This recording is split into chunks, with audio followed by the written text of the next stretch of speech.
How do I make it so it goes on the sci-fi one? Oh, Because I'm seeing my profile picture instead of. Do you know how to do that? mine is going. So. Well, yeah. Wait for it. Oh, sorry. It's okay. Okay, should I just put sugar in your food? Yeah. Okay. And then the fire. All right, let me begin. So just to quickly introduce myself, I'm Richard Albrecht. I'm a developmental psychologist and a mental health counselor. I kind of work in South Miami in private practice, and I've been teaching here at FIU since about 2002. Today, I'm going to do a quick talk about what PTSD is. I'm going to bore you with the kind of heavy stuff at the beginning, but there's kind of a reason. So when you take a look at the DSM-5 criteria, I think you end up noticing that there's an awful lot that needs to be present to actually achieve a diagnosis. So let's kind of run through it really quickly. First thing is you have to be exposed to something that is life-threatening or potentially injurious to you. You either get direct exposure to it or you end up watching somebody else get direct exposure to it. But you have to be sort of in the presence of a life-threatening danger primarily, right? Interestingly though, if somebody you know was actually exposed to something like this and you learn about it without being there at all, you actually can be traumatized from something like this too, right? Anyway, we'll kind of get back to this.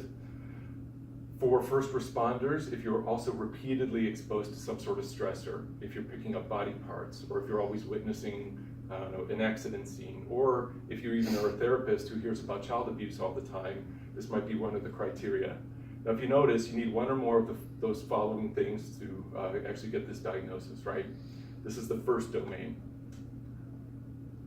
You also have to have intrusive thinking or symptoms along those lines, intrusive emotions. So one or more of the following: recurrent involuntary or intrusive memories, some sort of traumatic nightmares, or dissociative reactions. I'm sorry. See, I want to put you guys on the spot for a second. What's a dissociative response? But it's not really connected to what you're doing presently.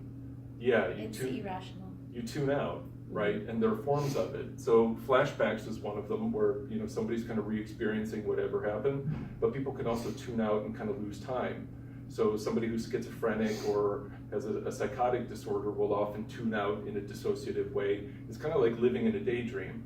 So for somebody who's actually gone through trauma like this is one of the criteria. Do they kind of lose track of time as they're kind of falling into whatever the memory might be? Third criterion has to be some sort of avoidance. So whatever the painful response is to all this stuff, it turns out that because it's so painful, people don't actually want to face it. That avoidant behavior ends up becoming a bigger problem. We'll talk about this in a little bit. So even people, places, or conversations that might get somebody to think about whatever happened, they want to avoid it. So what does that usually mean? Somebody with PTSD is often kind of isolating themselves and pulling away from the world to prevent themselves from actually going through something like that again. That ends up becoming a bigger problem though, because instead of somebody being able to face life on its own terms, they're kind of shrinking away from it. And again, we'll kind of build on this. The fourth criteria, some sort of negative alterations in mood. So negative alterations in thinking and mood that began or worsened after the traumatic event as evidenced by two or more of the following. So notice all these: an inability to recall key features of the traumatic event. So you actually just tune out what happened. You don't even remember it necessarily. You end up having some sort of negative belief about yourself or about the world based on this. We're definitely going to get into this in a little bit. Some sort of blame about blame for others or blame for yourself that this happened in the first place. Some sort of negative feelings based on this too that don't quite go away. Some sort of diminished interest or anhedonia, so things that you used to like to do, you no longer will do. Again, shrinking away from the world you used to be in. Kind of feeling alienated from others, primarily because you've gone through something that most people haven't. So again, there's this tendency to isolate from people. And then also a constricted affect. So instead of being able to experience positive emotions like you did before, something really is fundamentally different. You're just not quite the same. And we'll talk about why maybe in a second. The fifth domain.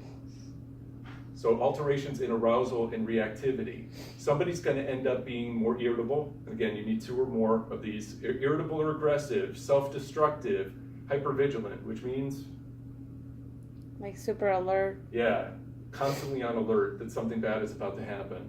Some sort of startle response changes where you're probably attuned to every little thing in your environment and you're going to be startled very quickly. Problems in concentration, that's probably because you're hypervigilant on all these other things outside of you, right? And then definitely some sort of marked change in your sleeping. So where are we now? 6, 7, and 8, right? Now for this, to actually get a PTSD diagnosis, all these symptoms have to persist for about a month. If it's less than a month, do you know what that's called? It's an acute stress disorder. So somebody who goes through a trauma is probably going to get that diagnosis first. If problems linger for a period of time, they're going to end up getting a PTSD diagnosis. Anyway, there's going to be significant impairment socially, probably won't be able to work, right? And then you can't account for any of these changes due to some sort of medication. Any thoughts as I burn through these criteria really quickly?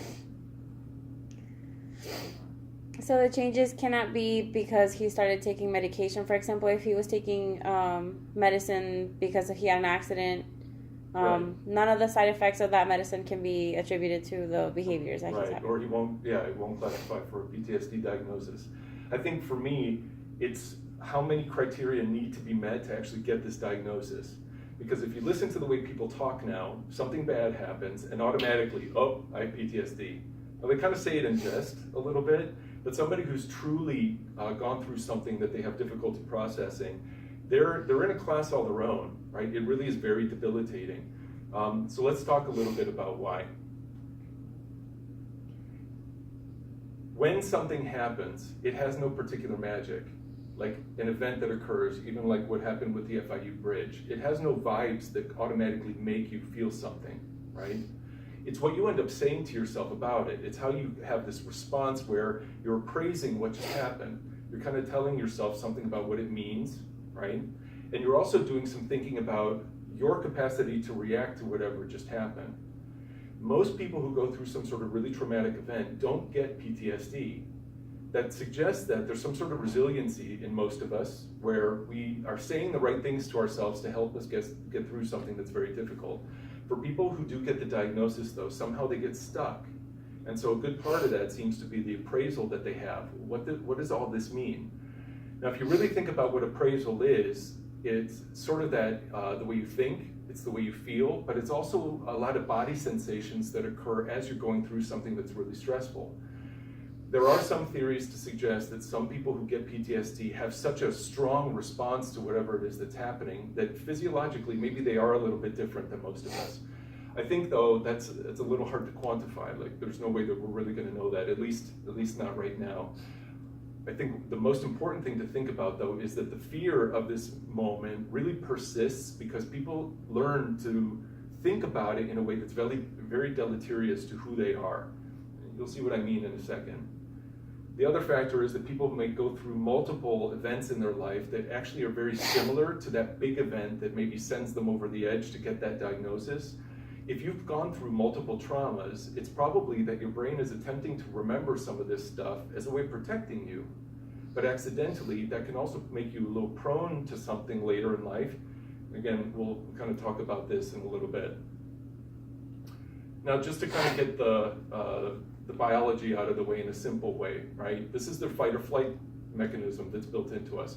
Except now I think we say fight, flight, or freeze. Freeze. So some of us will get so overwhelmed by a moment that we'll even freeze, right? The real issue is that we don't know how to handle this particular moment. It's just too big somehow. So what's really going on is that your nervous system has a couple of mechanisms in place automatically without your permission to kind of handle some sort of stressful event. It turns out that the amygdala is sort of the part of the brain that's really responsible for this. Do you know anything about the amygdala? It's like an almond shape in the middle of your brain. Yeah, at least the predominant part of it is. It turns out it kind of extends into different parts of the brain, and they're kind of just figuring this stuff now. Anyway, the first path is that the amygdala is sending an electrical signal to your nervous system to kind of get your organs in gear. Your heart starts racing, your breathing starts to go, you're kind of getting ready for a fight or to run away, basically, right? Once the threat is gone, the parasympathetic nervous system kind of kicks into gear.